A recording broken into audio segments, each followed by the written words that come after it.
Hello there and welcome to the next edition of That Time When, and I am absolutely thrilled to have Robert Yarr, who is one of the executives of Unifying Fields, and the title of this one, with COP26 coming up, is That Time When I Saw That We've Been Missing a Trick to End Climate Change.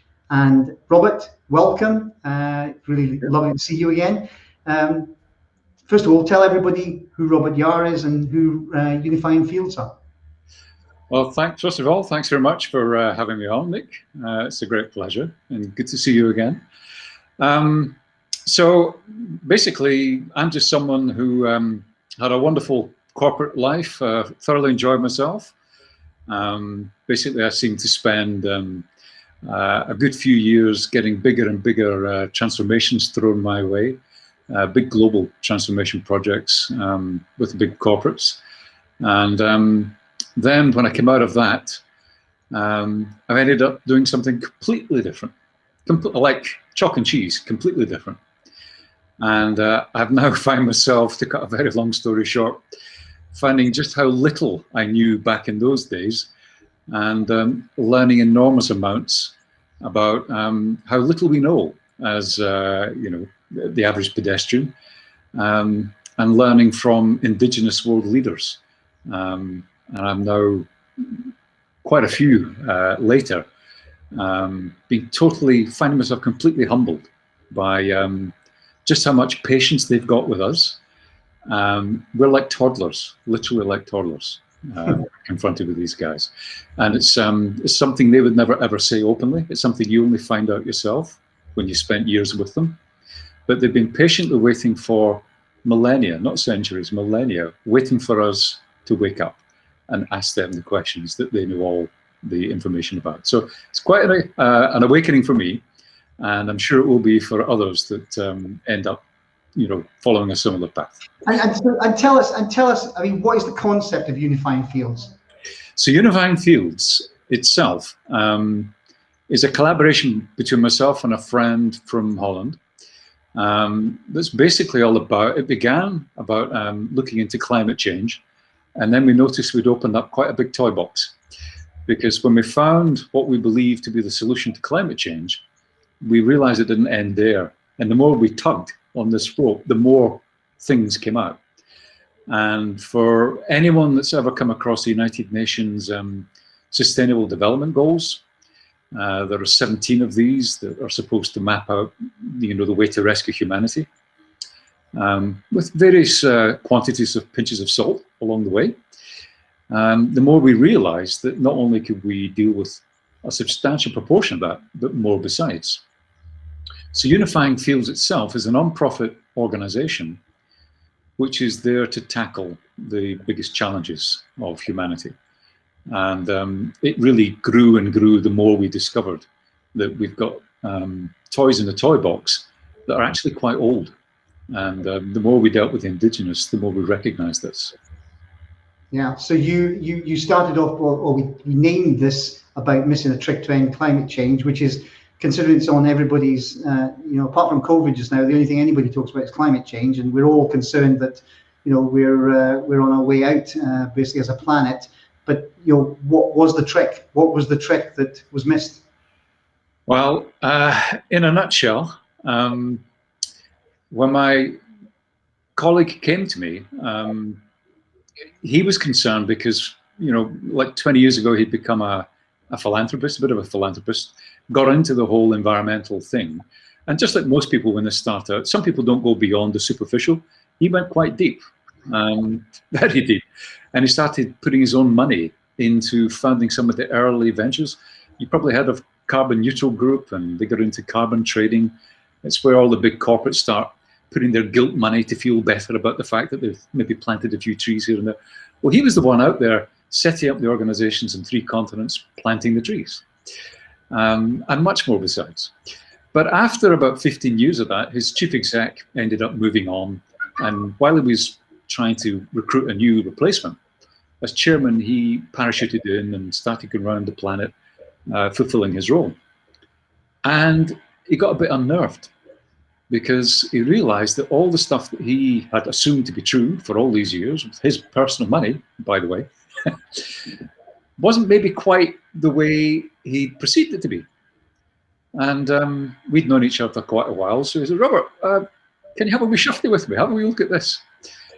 And long story short, we fundamentally understood that what we had been told was the root cause, i.e., in a nutshell, CO2, was in fact a cause, but maybe wasn't the root cause.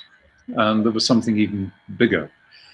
And when we discovered that, yes, there was man-made issues, but nobody was looking there at that crime scene, we were all looking at a different crime scene, the way in which we could solve it was going to be far simpler if only people could understand and just shine a little light. So the trick we were missing was that we were abusing nature over so long a period and so systematically that it all boiled down to ecosystem destruction in the wider sense.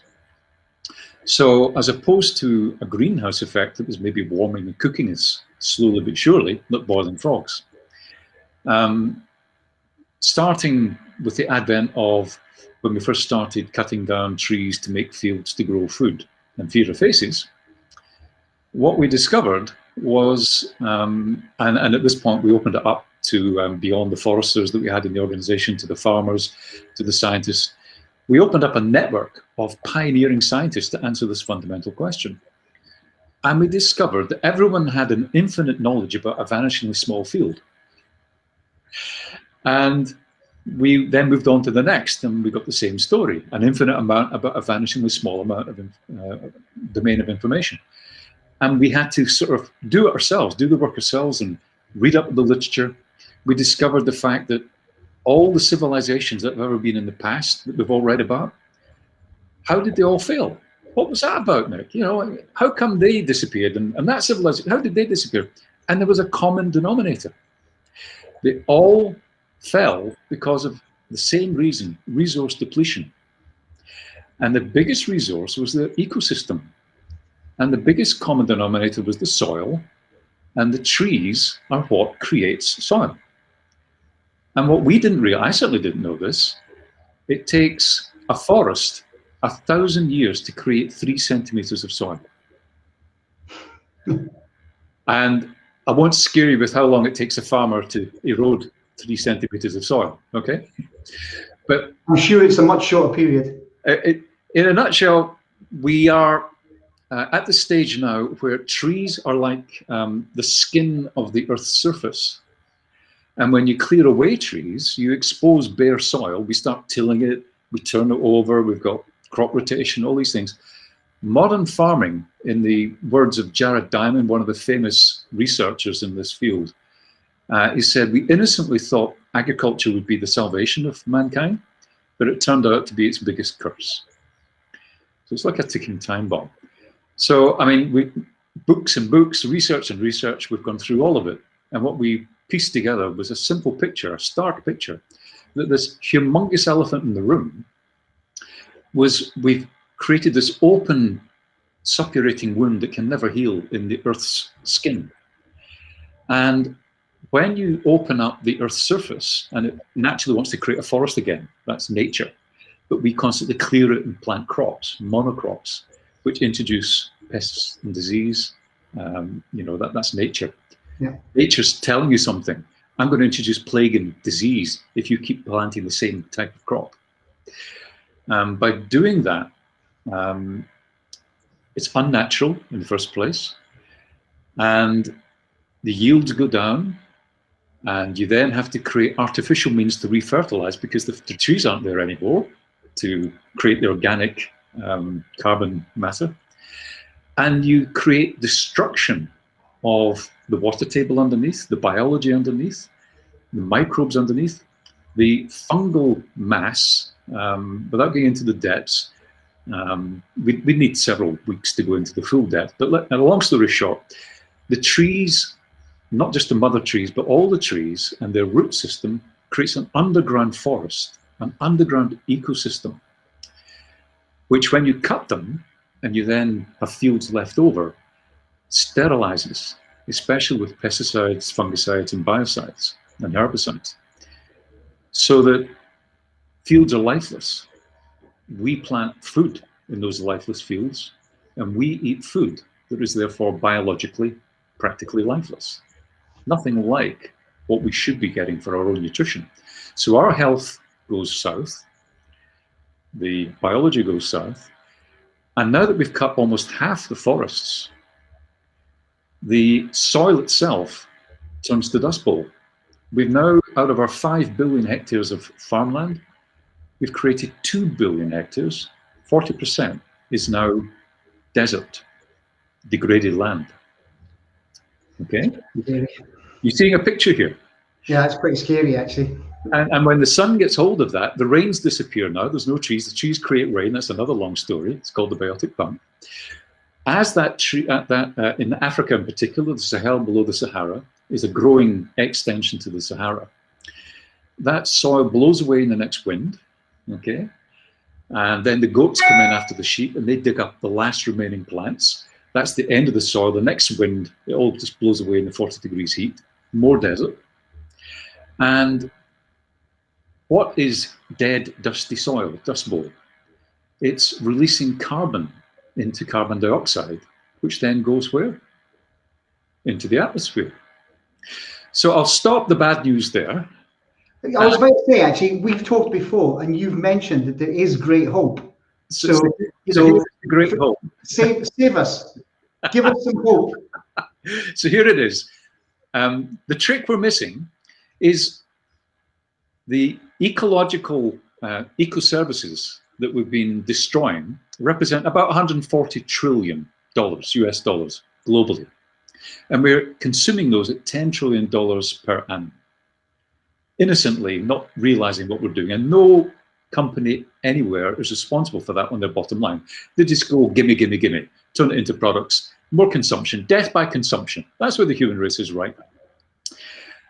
The way you turn it around is you notice that simply by adopting something called life and syntropy or syntropic farming, and maybe we'll give a link to that in below this video.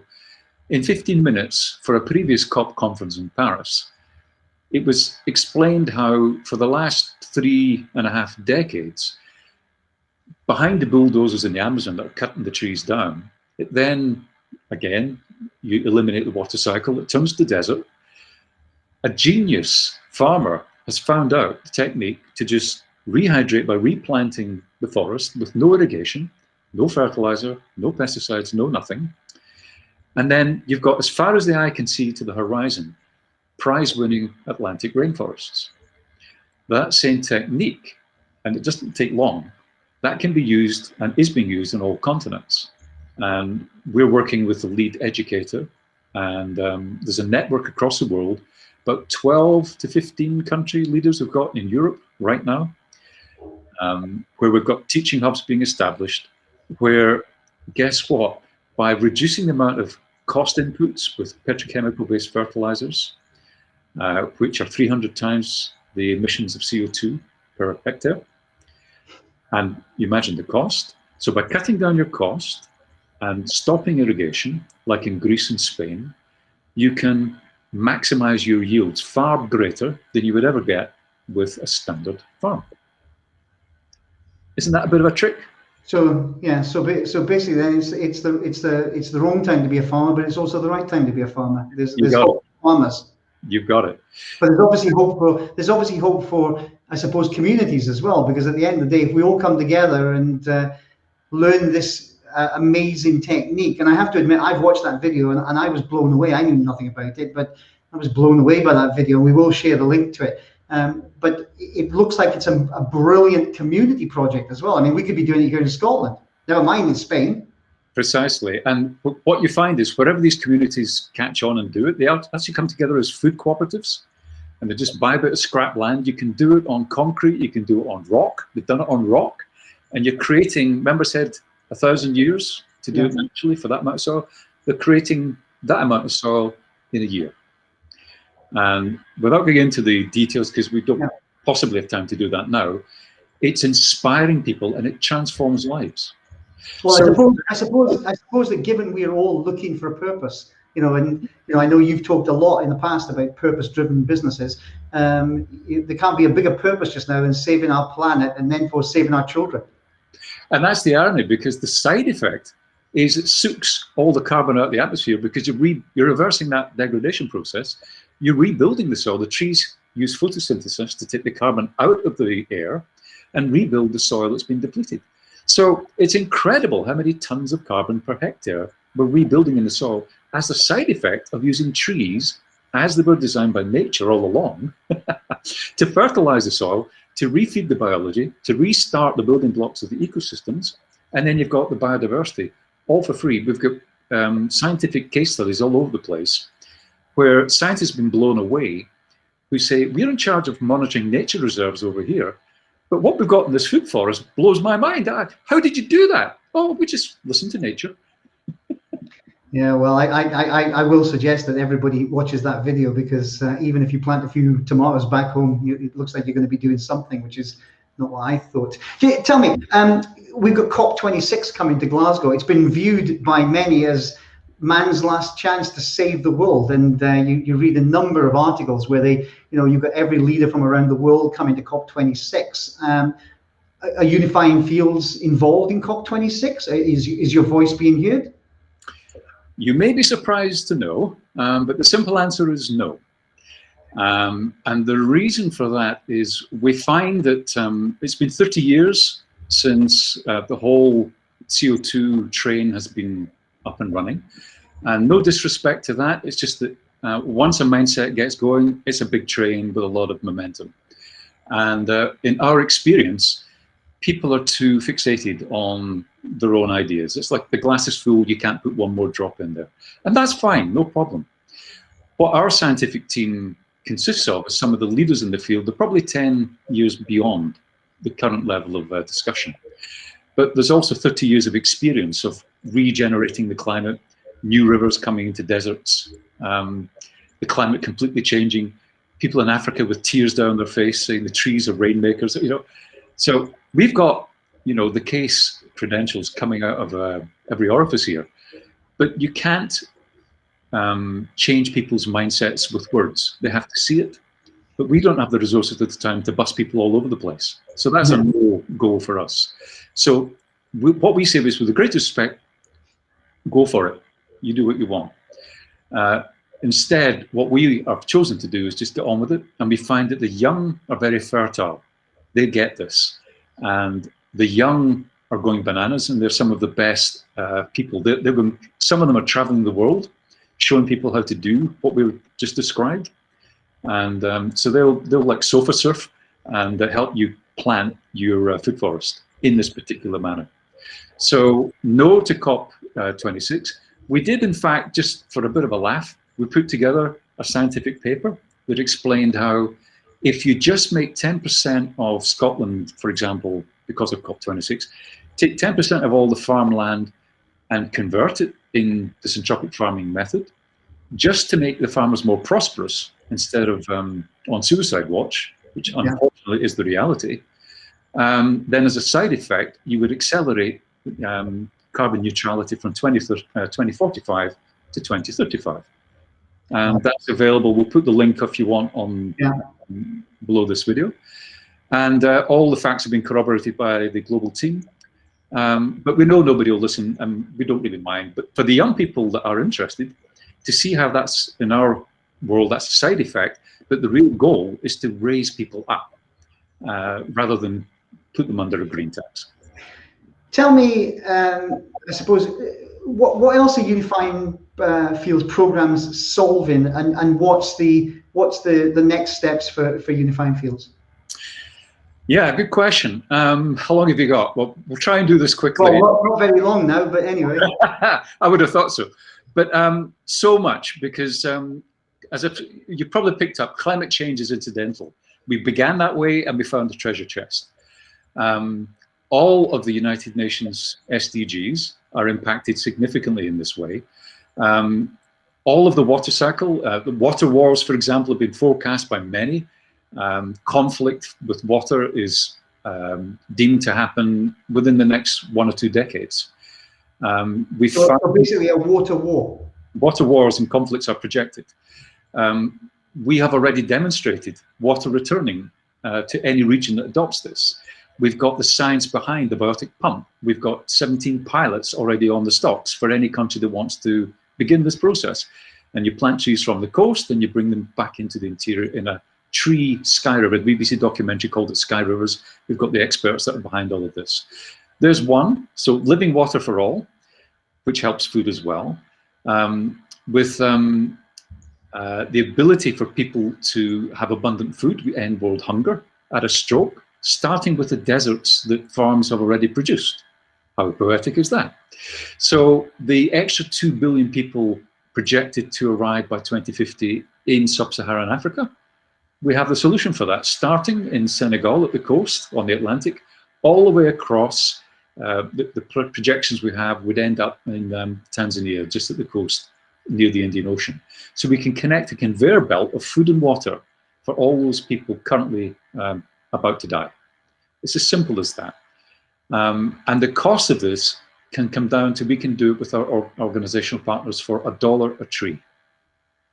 $1 a tree. It sounds like you need to get Amazon or somebody on board so that they can put $10 billion in, and that'd be a lot of trees. But this is so simple. If we begin at home, charity begins at home. We've got starving in Aberdeen, we get starving in Edinburgh and London, all over. We can have them taught and equipped to build their own hectare of food forest so that we can eliminate food banks and we can have them growing their own food. That's more.